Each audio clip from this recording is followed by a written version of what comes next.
Hi everyone, and welcome to another episode of Geek Gab with Tommy. And this week we're talking about 10 things that otaku do that gives us the cringe.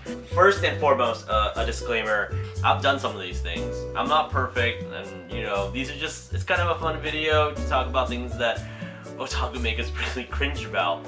And I want to thank my friends for the idea, and they put a lot of their comments into this, and I really wanted to incorporate a lot of the things they had to say, and I want to thank them for that. I've worked in an anime store for over 5 years. I've done multiple conventions, and so I've seen a lot of things that makes me cringe.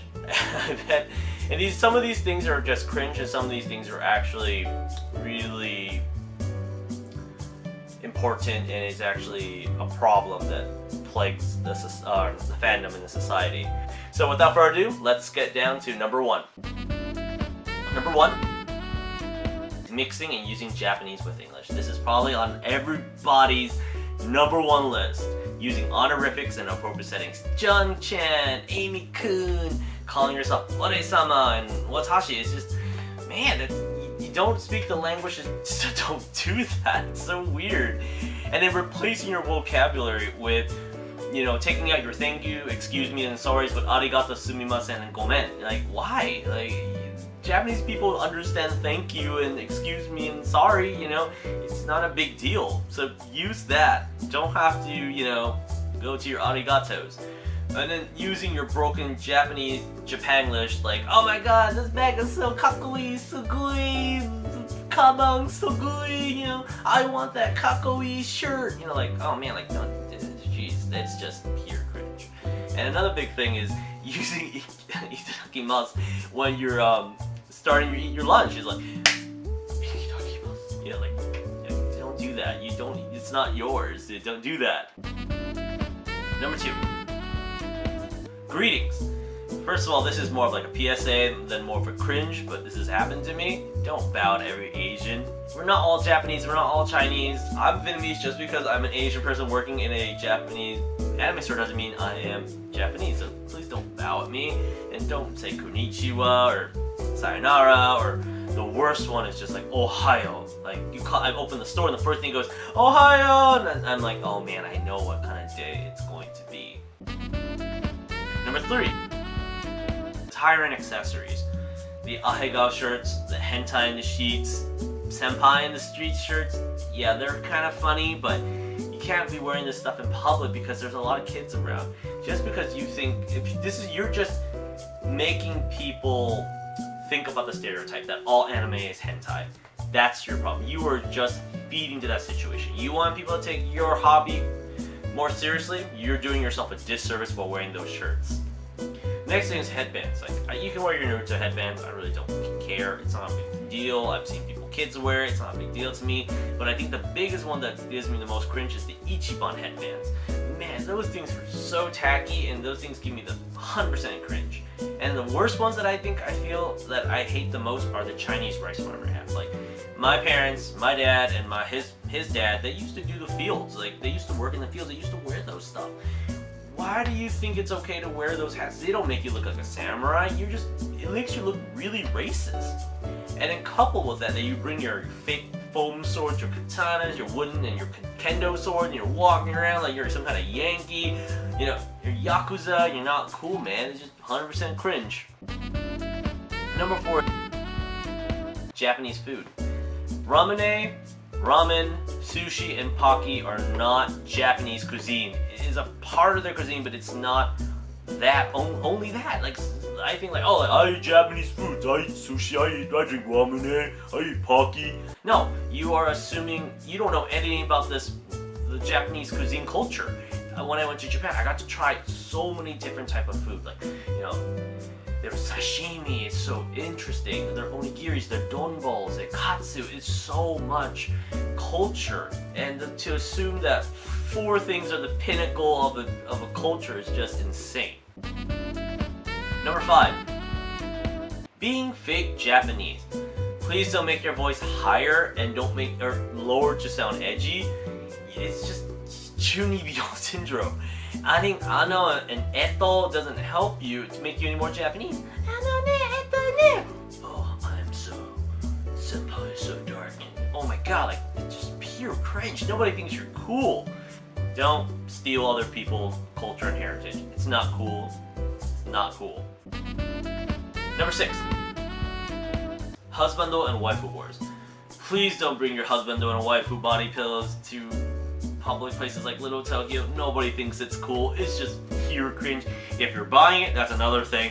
If you're parading it around like something like you're like the emperor, please don't. It's just pure cringe. Next thing is, don't talk trash about other people's husbando and waifus. Why do you care? Why do you get so engaged? Why do you care about what they like? It's their personal taste. Number 7. Fake knowledge. Holy cow, this is probably one of the biggest things that happens to me at Jungle. I always call these people the tour guide. They always come in and they start, parading around the store like they know and they own the place. This is called Kamen Rider. It is Japanese Power Rangers. Oh, this is over here, this robot here, these are called Gundam.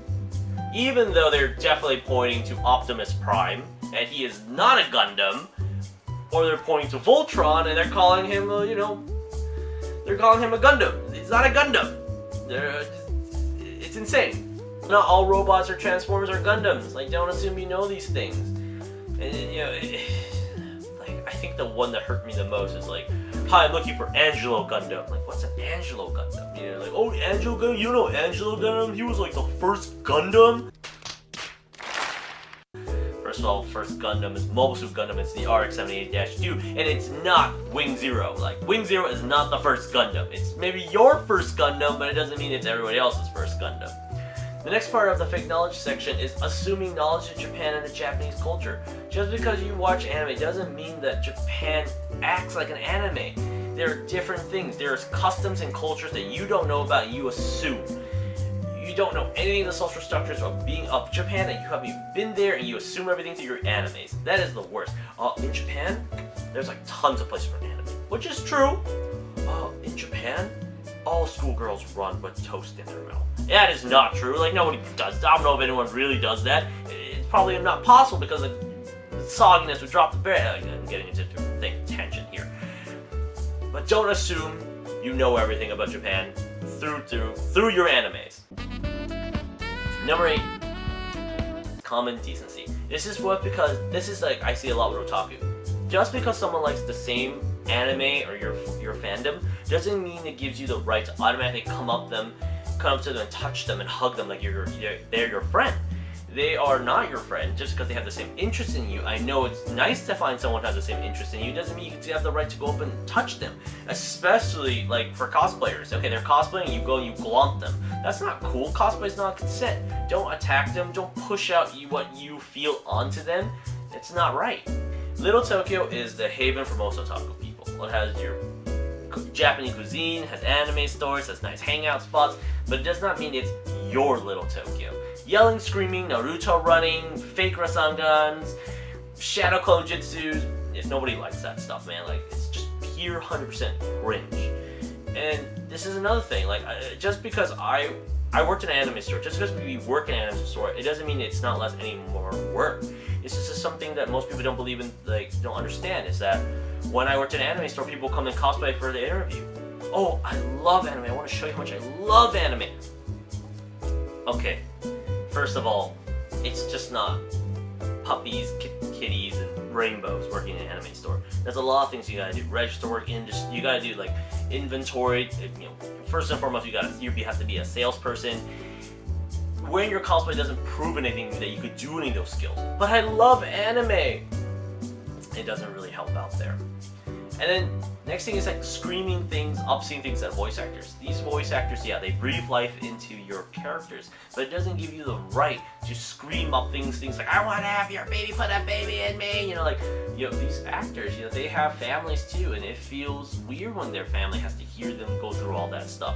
You are, in a sense, like objectifying them. Number 9, fetishizing. Yellow fever. This is a really big problem in the Asian community, and it's a lot of things what has to do with otakus too. I always want a Japanese girlfriend. Why do you want it? Oh, because they're so submissive. They're so great. Oh my god, it's just gonna be like all the girls I see. It's just like, oh man, you think this way because you watch your hentai or your porn? You think they're gonna be submissive? That's so wrong. You know, and same thing with 2Ds. 2D girls are the best. Real girls are the worst because, you know, they've been rejected so long. So they group up all these people and like, oh man, like only 2D girls understand how I feel. Saying real women are like, you know, dramatic and difficult to please. And the next thing of behavior is nice guy syndrome. I see this a lot with otakus in Little Tokyo. They always bring the girl in, hey, I want to buy you something, no, or I want to buy this for this one girl and tell her that I like her. If I buy her enough plushes, I'm going to totally tell her how I feel. No, that's not how it works. Don't get upset when they reject you. Oh, I'm so sorry I don't like you, but I bought you all those plushes! So, you had ulterior motives. But no, no, yeah, you totally wanted to get her pants through. It's just another way of you bribing her. Number 10. Mainstream. Don't judge people for the mainstream. Just because somebody watches mainstream anime doesn't mean they're less of an anime fan than you. Otakus always do this. Like, so what if I watch only the anime on Netflix or, you know, only Netflix? I've only seen up to this. I'm getting into it. Don't shame them for it. Oh, you're not a real anime fan. How many animes have you watched? Oh, you watch Naruto? Oh, you like shonen anime? You're not a real anime fan. What? Like, what do you know? Maybe they don't have time. Maybe they just like one anime a season or a month or something. Maybe they don't have time to binge through like you do, or they have more things to do in their hands, unlike you, who sit there and watch anime all day. It's great that you watch 120 animes a year. You're not doing anything fair for the world. So, what are some things that otaku do to annoy or just make you pure cringe? Have you done any of these things on the list? I know I have lots of it on one point of my life or another. We've all kind of been through that phase, so maybe sometimes we cringe hard is because we've actually done these things and it makes us look back and it just makes us, you know, roll around in our despair because we know we've done these kind of things. Please let me know in the comments below and like and comment and subscribe. And have a great week, everyone. Ciao!